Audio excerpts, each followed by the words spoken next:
¿Y en qué consiste el tratamiento en los niños autistas? Bueno, el tratamiento desde nuestra línea de trabajo, que es la terapia manual, la osteopatía, el enfoque meningio que he desarrollado, es un tratamiento que va desde la parte sutil, energética, es decir, cómo se relaciona ese niño con el mundo y con nosotros, y ver dónde está ese campo de resonancia y cómo podemos abordarlo, cómo puede permitir abrirlo hacia nosotros, hasta la parte más puramente mecánica, física y tisular. Y estamos hablando de cómo están las tensiones, sobre todo en la bóveda craneal a nivel óseo, cómo están a nivel de meninges, cómo está todo el sistema aponeurótico externo al cráneo y cómo está el sistema meningio interno al cráneo y cómo están los envoltorios de la médula espinal. Hablamos de toda la bolsa dural. Todo eso acoraza, todo eso protege al sistema nervioso central, cerebro, cerebelo y médula. Y para nosotros es fundamental, porque si esas membranas están en tensión y están rígidas y sobreprotegiendo, no va a haber una buena fluctuación del líquido cefalorraquídeo, no va a haber un buen drenaje de toxinas y tampoco a nivel cortical va a haber una buena función de transmisión de estímulos nerviosos, de potencial de reacción, porque hay un exceso de presión mecánica, tisular, meningia e hídrica.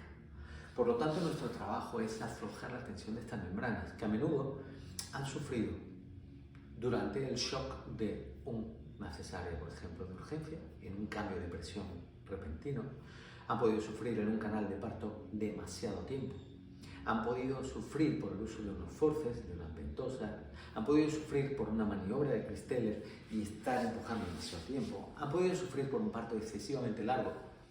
Todos estos son componentes que pueden estar marcando un exceso de tensión sobre el sistema meningio y sobre la estructura, no solo meningia, sino ósea y aponeurótica del niño. Y si su sistema nervioso tiene que vivir dentro de esas tensiones, no se va a poder transmitir, no va a poder expresarse.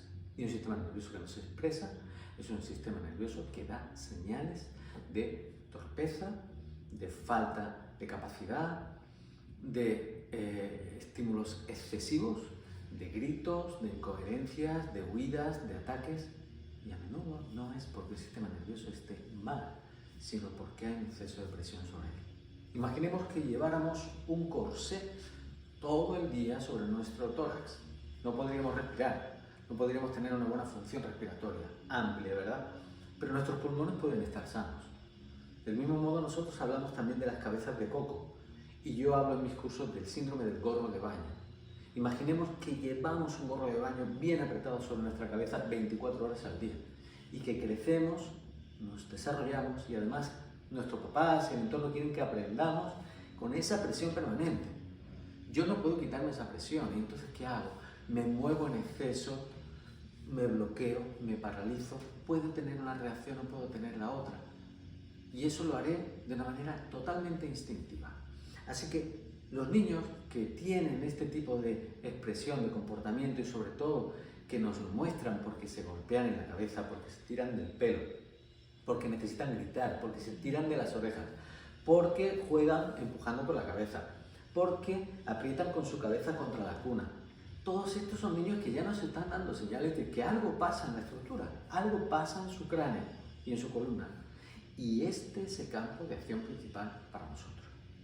Y acompañando a todo esto está el componente emocional. El componente emocional de lo que ocurrió en esa excavación pélvica, por ejemplo, cuando el bebé estaba en la labor de parto, que por algún motivo totalmente fuera de nuestro control hizo que ese niño estuviera demasiado tiempo comprimido, apretado en el canal, creó una resistencia, creó una actitud de protección, pero eso tiene un componente emocional también.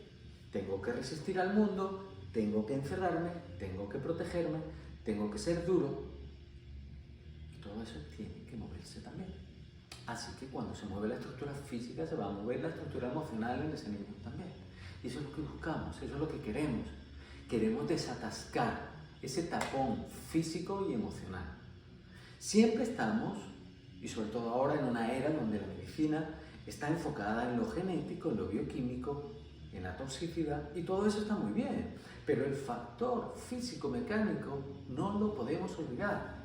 No olvidemos que cuando empezó la histología, es decir, el estudio microscópico de los tejidos, cuando la medicina comenzó a ver al microscopio, empezó a hablar de celdillas, empezó a ver que todo estaba compuesto como en un tejido, en una tela, de piececitas que se encastraban unas con otras, como las piezas del corcho o como un tejido o como una tela.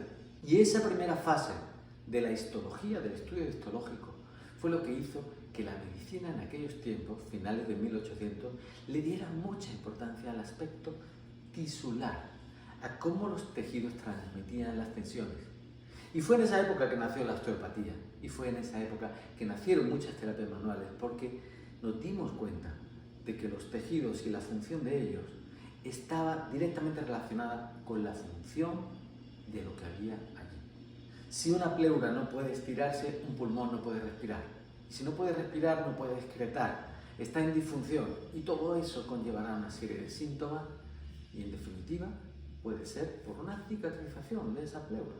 Así que el componente estructural para nosotros es vital, porque si somos capaces de conseguir que se normalice y con ello también se expresen las emociones que hay amalgamadas, vamos a tener un paso cuántico en la mejoría de ese niño o de ese adulto. ¿Hasta dónde podemos llegar? El paciente nos lo dirá, pero siempre hay cambios. Luego, sobre esos cambios hay que seguir edificando, desde la parte emocional, desde la parte comportamental, desde las estimulaciones necesarias, desde la dieta. Todo es importante. Hace falta una terapia multidisciplinar siempre para atender todas las posibles causas, pero la estructural y emocional son fundamentales y muchas veces están en el origen del problema.